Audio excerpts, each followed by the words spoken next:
today. I hope you find this information informative. I'll get into it as we go, but this is obviously in many ways an historic attack in terms of cybersecurity history. And so I think it's a lot to swallow, but what we have to do as individuals and people in business and such is just figure out what we can learn from it. What can we take away? How can we be better as a result? So hopefully from this presentation today, we can get started with that. So anyway, as an intro here, ransomware isn't a new thing. The attack that occurred, with Colonial Pipeline is essentially a not novel attack. There was a vulnerability on a system, and ransomware exploited it, and they had to take steps to shut down their systems. But what's really novel about it, I suppose, is that I think for most Americans in particular, this was the first time an attack had a direct impact for many. So if you lived along this little line here you see on the chart, there's a decent chance that you had a hard time getting gasoline shortly after the ransomware attack, and then the ensuing shutdown by Colonial Pipeline.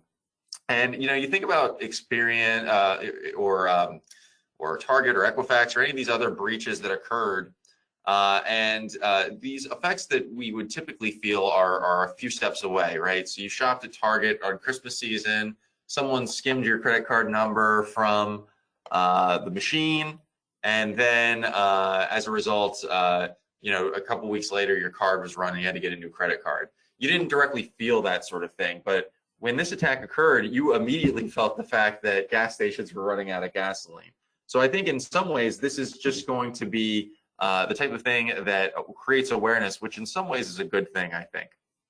Phishing and ransomware are really on the rise, and criminals will go after anyone. So, shortly after the Colonial Pipeline attack, you may have heard about the attack on JBS, which was a meat packing facility, I believe. Recently, I think I talked earlier in the year about SolarWinds and FireEye being under attack. Obviously, you have governments, municipalities such as Baltimore City or GBMC or Baltimore County Public Schools. Really, anybody is a target now.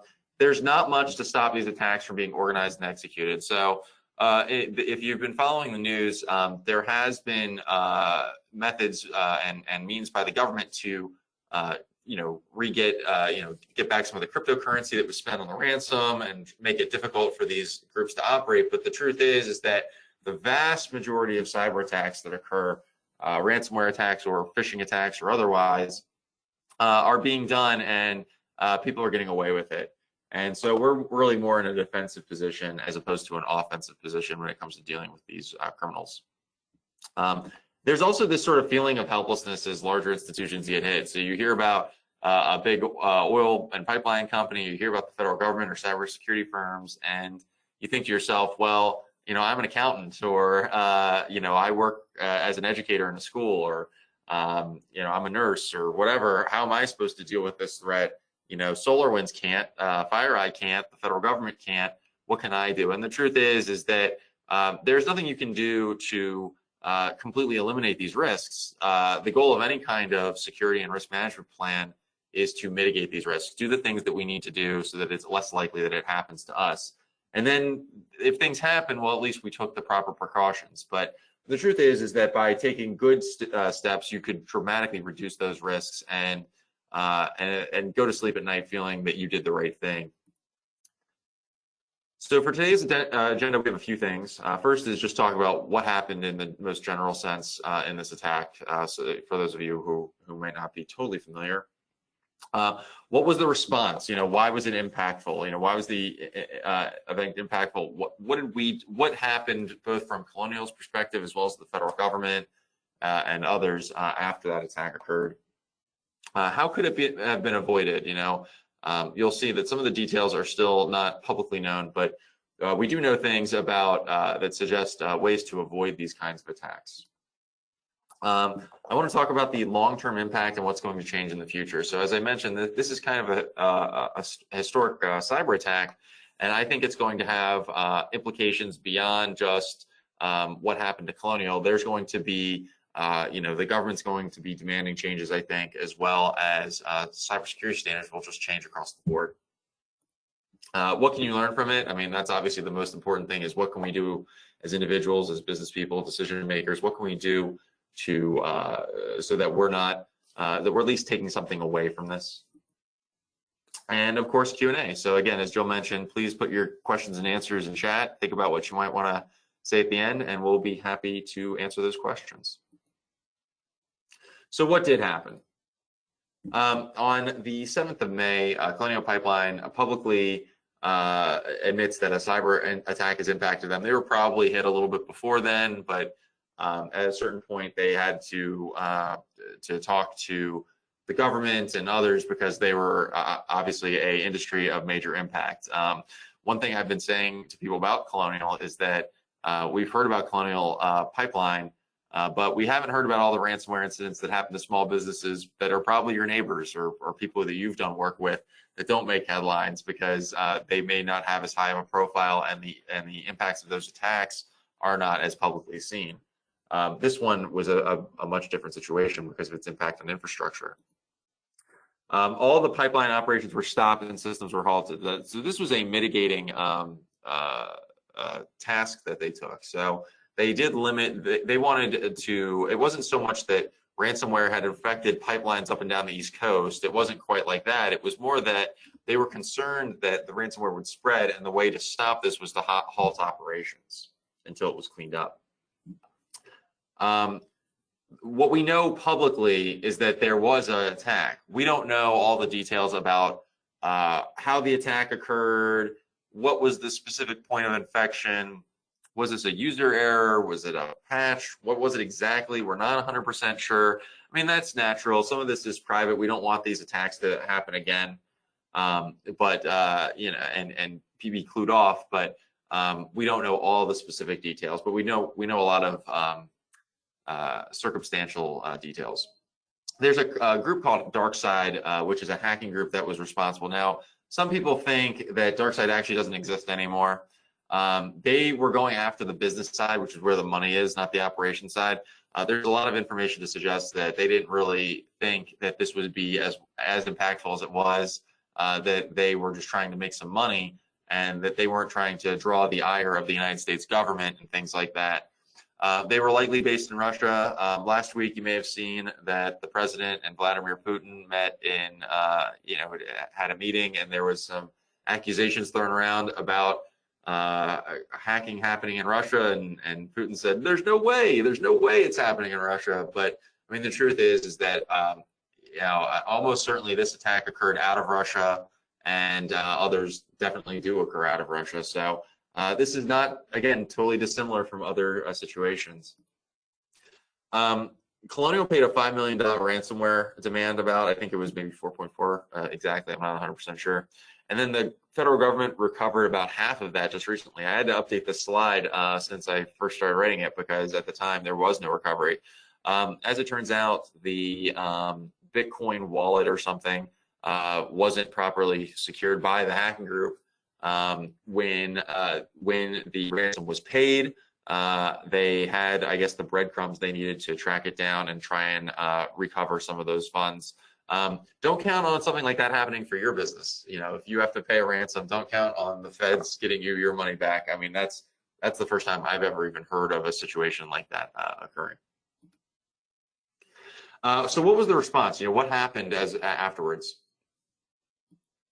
Multiple third parties had to get involved. So we had, obviously the FBI was involved, trying to determine what the ransom situation was. CISA, which you may or may not be familiar with, the Cybersecurity and Infrastructure Security Agency, they were involved from a forensic standpoint as well as FireEye. They were attacked earlier this year, but they are a cybersecurity firm. They were working with Colonial Pipeline to fight back against the attack. CISA alerted other industries to potential DarkSide affiliated attacks. So there was a lot of concern at the time that, and I mean, it's very well justified, that this wasn't the end of it, that maybe DarkSide or other hacking groups with similar structures or relationships with them or whatever they might go after other industries. And I mean, I feel like that's kind of a tautology. I mean, we always know that these other industries are going to be subject to attack, and especially when you consider things like ransomware as a service and the availability of ransomware on the dark web for bad actors. That's certainly a prudent thing to say. The ransom was paid. I mean, some believe this was done to help identify and attack DarkSide in retaliation. I mean, I don't have the smoking gun that says that, but there's a lot to suggest that, including the fact that the ransom was recovered. An executive order was signed in mid-May for all federal agencies to improve cybersecurity standards. So, you know, we're in Maryland. A lot of you on the call may be generally familiar with things like CMMC for defense contractors, people working with the Department of Defense. It sounds like the executive order was more like, hey, it doesn't really matter what department you're working at. You know, you could be working for the Department of the Interior or something like that. We want you to improve your cybersecurity standards. This happened almost immediately. And I think it was basically a shot across the bow that we have to, as a country, both within the government, but also as you know, private businesses, industries, et cetera, that there has to be more of an attention to the standards that we work with. How could this have been avoided? So again, we don't know everything about these attacks. You know, for understandable reasons, some of this information is still very much private. But there's a lot to suggest that there was a existing vulnerability for this ransomware. So when you look at the attacks on SolarWinds and FireEye about 6 months ago, it was considered a quote-unquote novel attack. It was using techniques and vulnerabilities that were not publicly known, and it was using basically trying to do something that hadn't been done before, or well known before. There's a lot to suggest that this Colonial attack was not as novel, that the vulnerability was already known and could have been patched out, and that the Colonial Pipeline support system wasn't taking care of it properly. In addition, you know, and again, we're speculating a little bit, but they may not have had a really good disaster recovery plan to recover data and avoid paying ransom. So there was a concern. It sounds like both that data might have been lost and held hostage, but also that data might have been leaked and shared by these bad guys had they not gotten paid ransom. Part of mitigating these risks is having a plan in place that you knowing what sensitive data you have, if there is a breach or loss or some kind of cybersecurity incident, that you got a plan to at least know what you have to pay off or what you don't, or what can be done. And I don't think Colonial really had that. Excuse me. Stronger cybersecurity standards clearly defined across the industry. So there's been some critics of the oil and pipeline industry, as well as infrastructure related industries in general, that some of these businesses are not the best when it comes at governance, when it comes to cybersecurity. As somebody who's been working in IT services for a number of small businesses for a while, I can tell you that that wouldn't shock me at all. I mean, the truth is that some businesses have a very positive culture about cybersecurity and taking the right steps and being proactive and having a standard and all of that. And other businesses really do bury their heads in the sand. And I think that extends not just to the clients that I've worked with or talked to in the past, but other larger businesses that I've never had any experience with. Systems should be configured properly for remote workers. Again, this is more sort of circumstantial evidence. There's some who believe that more engineers were working on pipeline systems remotely, and these systems were not built and configured sufficiently as work shifted for many to work from home environments. Again, this is a little more speculation, but in March of 2020, when a lot of us started working more from home, it was a very quick shift, and it was more like Band-Aids and quick adjustments to make this happen. Oh, how do I get my 25 people all working remotely all at once? I technically have it, but how do I set it up at the last second? Not exactly a structured and planned out way to build a system.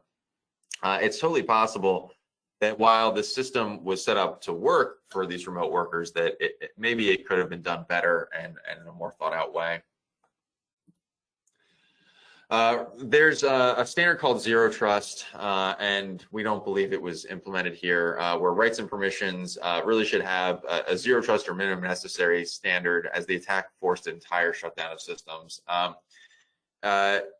We should basically put ourselves in a position with our accounts and account management for users as well as devices that all systems, anything that requires some kind of authentication, has the least amount of privilege that it needs to get the job done, and that certain systems don't necessarily trust one another for those authentication, and that way if something is compromised, that it only is compromised on one end or on a limited end. And the fact that this ransomware attack, which believed to have been targeting the business side of Colonial Pipeline, could have such a broad impact that they felt the need to shut down all of this stuff, means they probably didn't have the rights and permissions set up in such a proper way to fight back in the case of a limited scope infection. So over the long term, what's going to change? So there's already a lot of people saying that the federal government will require oil and pipeline companies to improve federal infrastructure and cybersecurity standards. Now, this will probably include things like encryption at rest and transit, multi-factor authentication, zero trust, and more. I expect it to be beyond oil and pipeline companies. I mean, basically, this is, again, a shot across the bow, saying that if you do something and the federal government's going to have to get involved, if the FBI is going to have to get involved to deal with it, if we're going to be dealing with huge payments and impacts to regular society, we're going to start regulating you. And I think that's probably for the best. Unfortunately, there have been a lot of alerts about things that people should be doing for cybersecurity that have kind of been ignored. And unfortunately, sometimes the only thing you can do is mandate it. Standards improvements will likely extend to other infrastructure touching industries. So as I sort of mentioned before, it's not going to just be oil and gas, but think about maybe construction companies, think about any kind of data management companies. I mean, they already have significant cyber standards. Maybe water facilities, energy companies, electric grid, et cetera. Just expect more of that to be mandated. Instead of NIST, if you're familiar at all with, for example, NIST 800-171 or some of these other cybersecurity standards defined by NIST, oftentimes when people are asked for guidance, like what's the standard I use for my non-compliance mandated business be to secure my stuff, people often point to the NIST standards. And it's a good framework because you can do a lot of this stuff and create a pretty secure network that abides by best practices. And there's a number of businesses out there and organizations where they'll say, hey, you should do NIST because it's a good idea to do it. And you don't have to do everything, but here's a framework for you to use. Expect more people to say, here's a framework for you to use. It's called NIST. And by the way, you have to use it by this date. That's kind of how CMMC goes about it for federal contractors with the Defense Department now. So I'd expect more of that to start happening. The public, I wrote, may demand more cybersecurity. I think the public is already demanding more cybersecurity. I could become a bigger political issue. I think, again, it sort of goes along with the feeling of helplessness. I think there's going to be an expectation that the government is going to force companies and businesses and individuals to do certain things when the consequences, no access to gasoline, no access to power, water, et cetera, are so significant. Device control and remote working standards will become stricter. So this probably would have happened regardless of Colonial Pipeline, but it does feel like mobile device management, remote working, et cetera, is kind of a little bit immature in terms of cybersecurity standards. There's certainly standards that exist, especially in the NIST guidelines about it. But I think it's going to be a bigger focus as there's a new realization post-COVID that people are just doing this stuff more, and its impact is just more significant than it once was. More high-profile attacks will be reported, and low-profile attacks will be made public. So I think the media is itching in some ways for more. It's It's great content, to talk about infrastructure companies and Fortune 500 companies, even low profile attacks, think local small businesses, chains, etc. I think more of this stuff's going to be made public because it's just something that people are going to care about more. And you're going to have a greater cost if you're impacted by a ransomware attack of public scrutiny and perhaps embarrassment or other consequences that people don't necessarily think about when they think about ransomware incidents. I just think more of that's going to come. Increased pressure on victims and insurance carriers to not pay the ransom. So in this case, the government did pay the ransom. Part of that may have been as a ploy, or the government facilitated the ransomware payment. It might have been as a ploy to draw out the criminals and compromise them and do a counterattack. But in general, if you pay ransom, you're essentially encouraging the practice to continue of ransomware. As long as this is a lucrative practice for cyber criminals, there's still going to be ransomware attacks.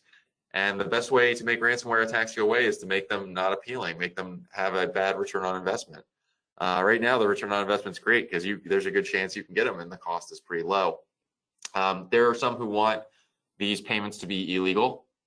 Why should it be that I have to live in an environment where ransomware attacks are rampant because some companies and some individuals are being irresponsible, creating this, creating all the wrong incentives for bad guys.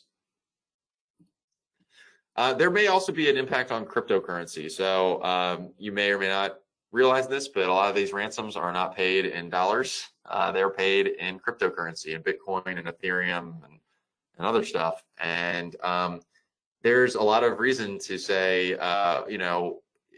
if Bitcoin and Ethereum, a big use of this money is to pay criminals for illicit transactions, I would expect the government, not just the United States government, but other governments, China recently is cracking down a little bit on cryptocurrency. What's to say that there isn't pressure to regulate the use and distribution of cryptocurrency so that these ransoms are not paid, or that there's transparency on where this money goes? I think something is around the pike for that. So what can you do to fight back? First, it's really important to keep your systems in a supportable state. So you have to have servers, PCs, network equipment, mobile devices, software, etc., in a state where they are getting regularly patched and updated. If something is discovered about these devices or technology that is vulnerable, that they're getting a patch or an update so that that you can actually fix the problem. If you're sitting around running Windows XP stuff right now, there's not a whole lot I can do to adequately secure it just because the stuff's old. It's not really being supported anymore. Anything that's found novel on it is really not going to be dealt with by Microsoft. You need to have a patch management solution in place. So, for individuals, you're not going to have a big patch management solution with, multi-tenancy and all that stuff in your home with your two computers and an iPad. But in an office where you have 50 desktop computers, a few servers, people who work remotely, all this other stuff, it's really critical that there's something governing all of those patches and updates so that we don't have any open holes on vulnerabilities just because we missed it on a device or two. Get familiar with CISA.gov. You can go there right now and check out the alerts. This is simply just, reading up on stuff and being aware of what's going on, particularly in your industry. CISA is a good resource and it's free. Get involved and create some kind of security awareness program. So people, a lot of these ransomware attacks do start with the people side of the vulnerabilities. So you may have a system that needs a patch or something like that, but if your people avoid clicking on the links that start downloading illicit, ransomware or other malwares and stuff like that, you're creating a higher level of defense just by having engaged people. Expect that as part of these mandates about security standards and compliance standards, that there will be demands to have some kind of security awareness program so that people know what they're doing with their devices and act with intent. It goes without saying that you have to have proper data backup solutions, and particularly with your sensitive data, and a disaster recovery plan. So you don't want to be in a position that, should the worst happen and you're in the middle of attack, whether it's ransomware or otherwise, that you don't have a reliable source to recover your data, so that you're not necessarily compelled to pay off expensive ransom to someone just to get your stuff back. And also have a disaster recovery plan. So if something happens, it's not just about having the backup systems in place, but knowing the procedures and processes that you're going to take to address that. And so if you don't have a plan right now, start getting one together.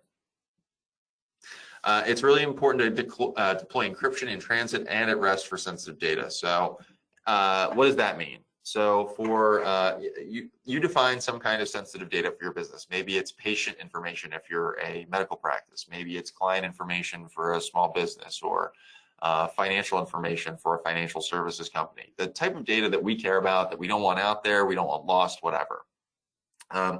If we're going to send that information to somebody over the public web, maybe we're working with a third party, many legitimate reasons why we have to send sensitive information over the web.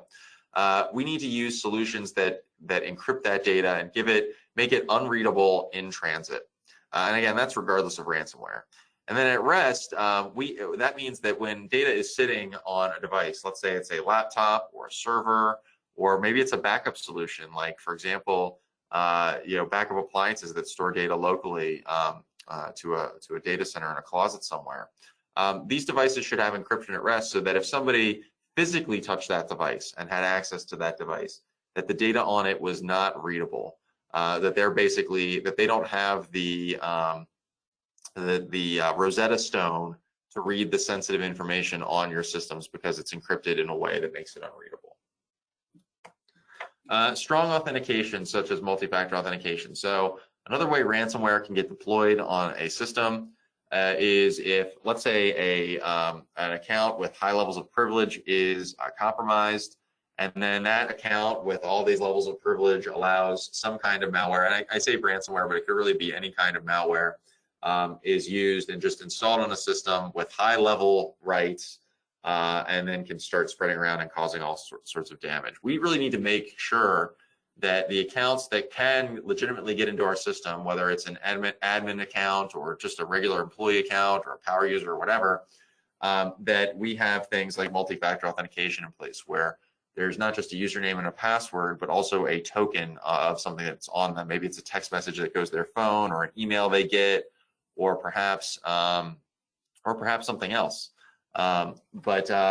We should essentially assume that a username and a password with enough time and energy could get cracked. So we really need to invest in good authentication standards.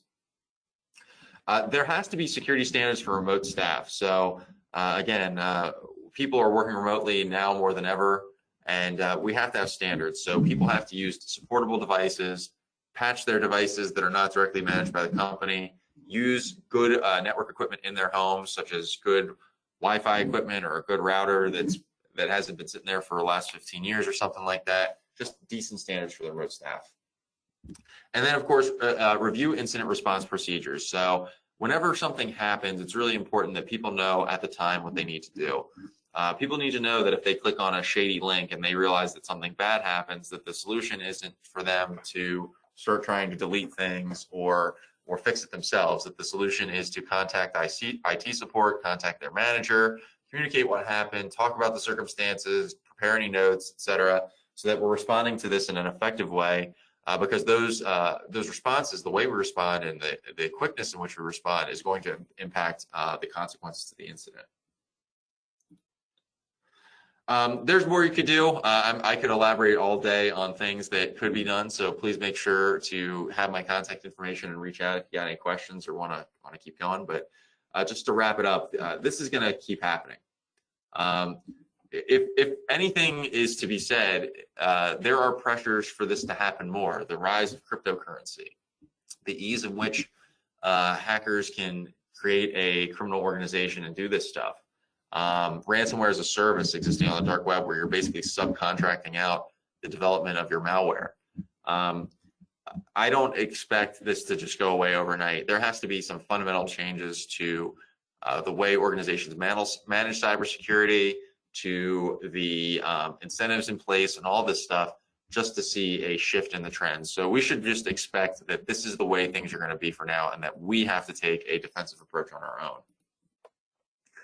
Expect more scrutiny about your cybersecurity standards, even if you think your risks are low. So I know a lot of people think, well, I just do such and such, and so nobody really cares about what I do. I'm just a small business. I'm just this, I'm just that.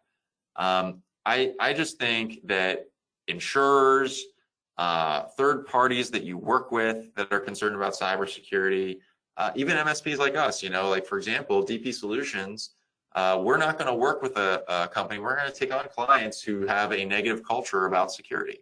If you're not willing to make investments into supportable devices or do patches or have good authentication standards, well, that's a risk to us as a business. And so expect more scrutiny about the way you manage your security standards and that impacting the way you operate your business. All the things I mentioned on the previous slide about what can you do, these are core best practices. Nothing I said there was really new in terms of things that you could do to protect yourself. Now, perhaps not everyone's doing them, and perhaps they could be done better. But the solutions that are used to help manage these risks are not necessarily new technology for the most part. If you do the basics right, have a good standard, use good technology, patch things up, manage your system, communicate with people, etc., your risks of getting attacked and impacted are just so much lower. And the reason Colonial Pipeline was attacked, the reason JBS was attacked, and the reason most people are attacked is because they're low-hanging fruit. People, bad guys don't want to do a lot of effort to break into a system and get ransom. They want to go after people who are not well protected, who are going to be the most likely to pay, who are the easiest to break into, and the easiest to move on from afterwards. And so don't be that guy. Be the people who are hard to break into, the people that they're just going to pass by. I remember some people like to put little security alarm things on their front yard, like a little sign says, "This home protected by such and such security system." And the idea, I think, is that somebody who wants to do something bad is going to drive by them and see the house next door with nothing on it and break into that one instead. I mean, that's kind of the way a lot of these attacks work, just in a digital space. So anyway, that's it. Ready for a Q&A. While you guys get your questions together and Joe gets them together to ask me, I'll talk about our July webinar real quick. We're going to get back to our last Wednesday in the month schedule. But the webinar is going to be about life after lockdown, so IT and security management. So one of the things you may have heard me talk about today was how we have to improve the standards for remote workers and security and stuff like that. And the reality is that even though I'm very happy that things are seeming to calm down, double cross my fingers with sugar on top, all that stuff, that things are maybe starting to possibly get back to normal and better. Things have permanently changed. There are going to be more people working remotely. The technology landscape has changed. More people are using the cloud, all this other stuff.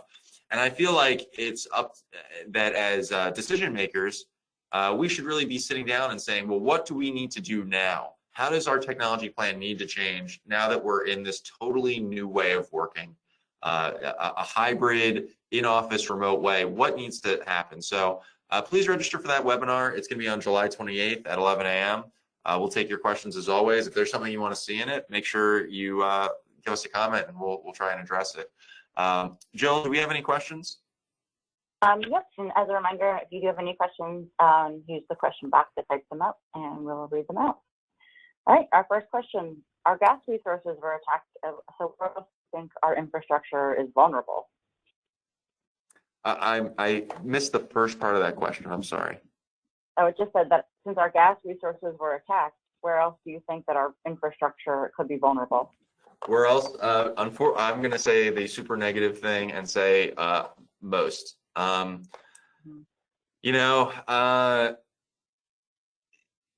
only has to drive on 695 in Baltimore, or look at maybe some certain parks or things like that and see, that we probably need to make some improvements to infrastructure to realize that the cyber issues of some of the critical infrastructure we care about, water facilities, power facilities,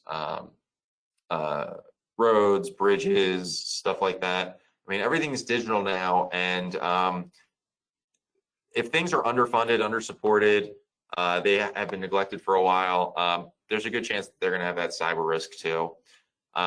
I've already made the prediction, if you've attended some of my other things, that 2021 is going to be the year of awakening when it comes to ransomware, that some Fortune 500 company or major department in the government or maybe some foreign government is going to have an incident so significant that even the Colonial Pipeline thing is going to seem not that big of a deal. Like, what if, for the sake of argument, you heard about a major ransomware incident at, say, a Bank of America, and all of a sudden you couldn't withdraw cash in an ATM? I feel like we're going to have something like that happen, and the consequences are going to be so severe that some companies' stock price is going to plummet, that some business is going to just go out of business because they got this big ransomware attack or something like that, and it was just that impactful. I just feel like that's where we're going. And I don't have a specific infrastructure side that I think is going to have it. I just think it's going to be something big.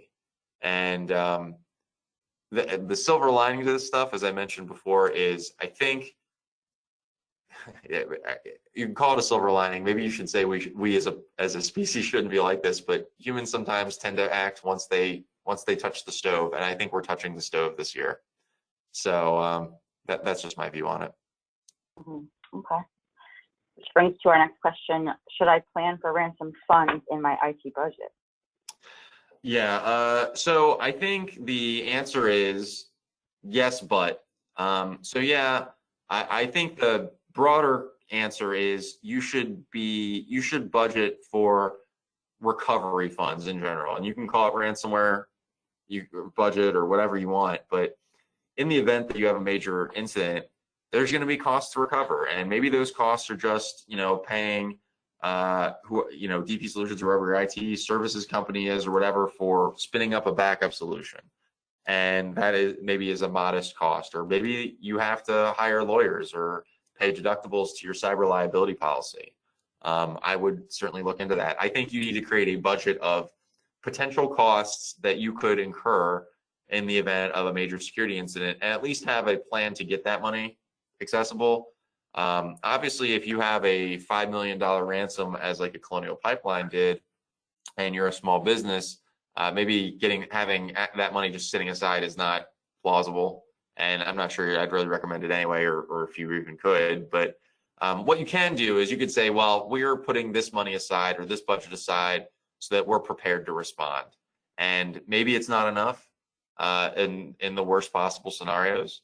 But I think it's always better to have some preparation on this than to be caught blindsided. Okay, yeah, good advice. All right, does anything happen to the criminals to punish the people? Does anything happen to punish the criminals? Well, something happened here. I mean, it looks like they've lost some, if not all, of the crypto that they tried to get in payment, which is a good thing. As far as Interpol busting into their shack and pulling them out and arresting them and putting them on trial and stuff like that, I think it's in most cases extremely unlikely. Some of this is much more petty than others too. Somebody charging a $500 ransom to an individual. I mean, what is law enforcement going to do? I mean, what resources are they going to invest in fixing something like that? I think what you're going to see a little bit more is stuff like, again, just like the Putin Biden thing last week. I think countries that are known for allowing this stuff to happen are going to start getting scrutinized. There are other methods that we can take, cybersecurity companies, as well as governments and law enforcement can take to stop these people from operating. and be a little more aggressive that way. But it's not, I don't think you're going to see a perp walk for a bunch of cyber criminals, all the ransomware guys. We got them all. You're not going to see them walking that way. It's going to be more individuals, maybe big rings if they could pull it off.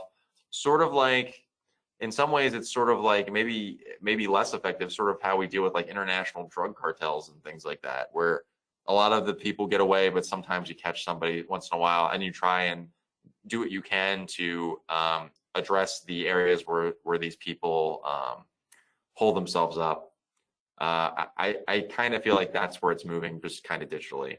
Of course, this is all speculation. I could be totally wrong on this. It's so tough to say, but that's just what I think will happen. Okay. All right. Next question. Can you speak more to the unwitting employee risk factors, such as employees opening phishing email, clicking on URLs that help launch malicious attacks? Yeah, I mean, the truth is, most cybersecurity attacks and most incidents that people deal with are directly related to an action that is taken by the individual. So, while some people might, and I think maybe film and television and stuff have done this, but I think a lot of people think about, some hack, and they think about someone at their computer, tapping away frantically and, oh, I hacked into the mainframe and doing stuff like that. And like it's some hacking savant breaking into things and going through systems. And while that can happen, yes, I mean, I think most of the time it's, hey, there's this stupid vulnerability in Windows. I'm going to create ransomware that attacks that vulnerability, it locks up a system, and I'm going to come up with an email campaign to get somebody to click on it. And it's going to be about, I just did a phishing test where I offered somebody free Chick-fil-A, and I said, hey, free chicken sandwich, click here. And of course you catch people, but except instead of it being a chicken sandwich, it's a ransomware attack. I just think that those are the vast majority of attacks that people have to deal with. The other thing is we're so attached to things like free offers and such, and we don't really have well-established practices when it comes to things that individuals are a real problem. So, for example, does your office, do the people that work for you, do they know how to respond to an incident? If I just went up to a random employee and say, hey, if your system had ransomware, what would you do? Would they know what to do? And a lot of places, the answer is no. And I look at that as a user problem. It's something, you could have the technology in place and not have a useful response. So, I mean, I talk about security awareness programs and security awareness training and phishing testing. There's a cost, of course, for doing these things. But the reality is that people are clicking through less if they understand better about what the best practices are, if they're a little bit more aware of the things that are out there, if they're asking questions when they don't know the right answers. Those organizations have less incidents than the ones that don't. And so I think the human element is enormous. And I feel like you hear people asking about tech all the time and how much do I have to buy and how much do I have to buy. Until you start dealing with the people, you could spend all the money in the world on technology. Individuals that use their rights and allow people to break into systems by being fooled into doing so. It doesn't really matter how much you invest in technology. So. Okay, great. Next question. How do you make employees upgrade antiques at home? It's a really challenging thing, and I feel like this is a kind of a pioneering question, if you will, because now it's such an exodus and such a migration to doing this. I think it's pretty, but I would make a few basic suggestions.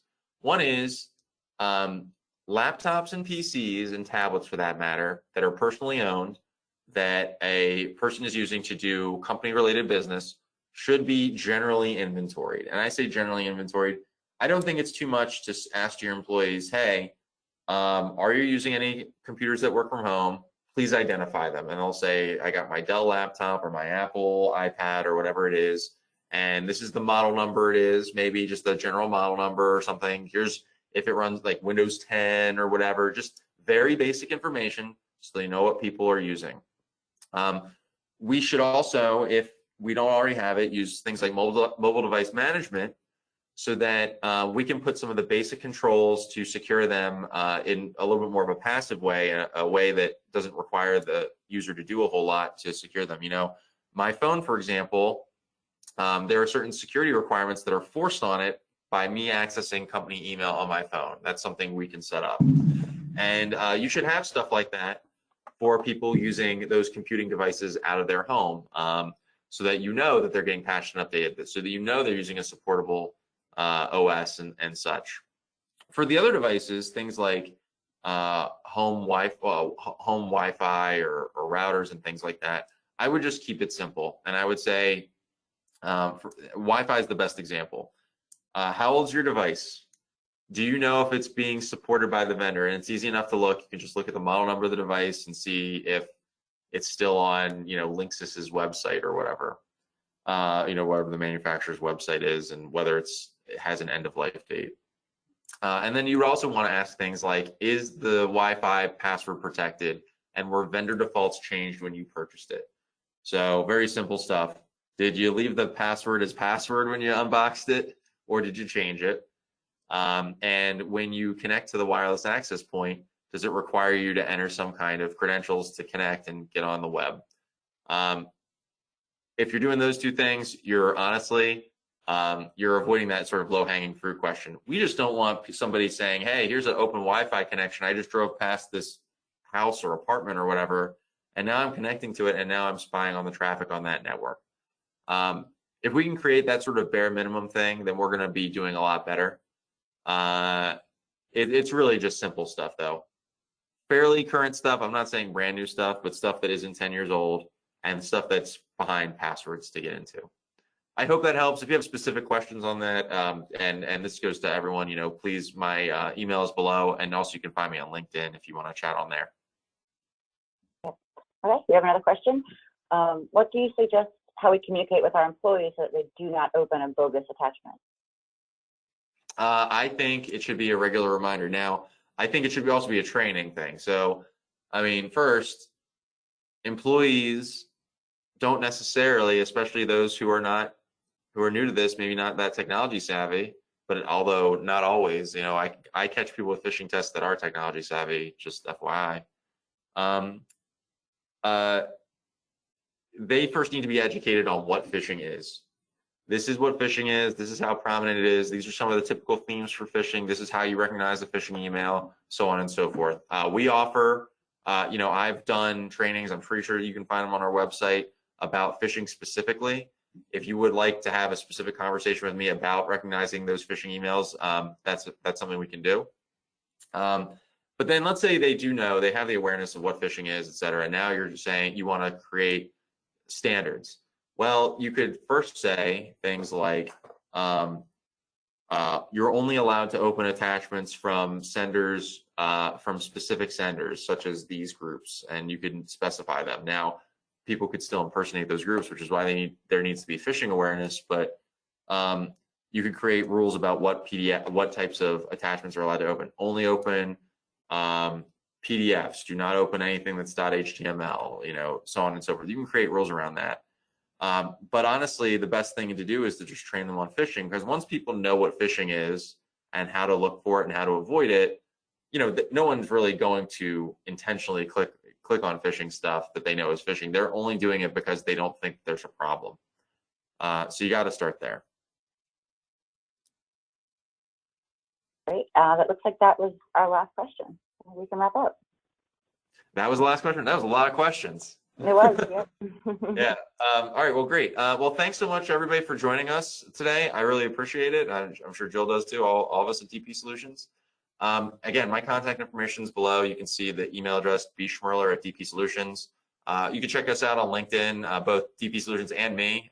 We post a lot of security and risk management related content all the time. We got our webinar coming up next month. Please be sure to register for it. I'm sure it'll be useful information. Feel free to share it with a friend if you like. Get them to check out our stuff. And again, be safe out there. Take care, and we'll see you all next time.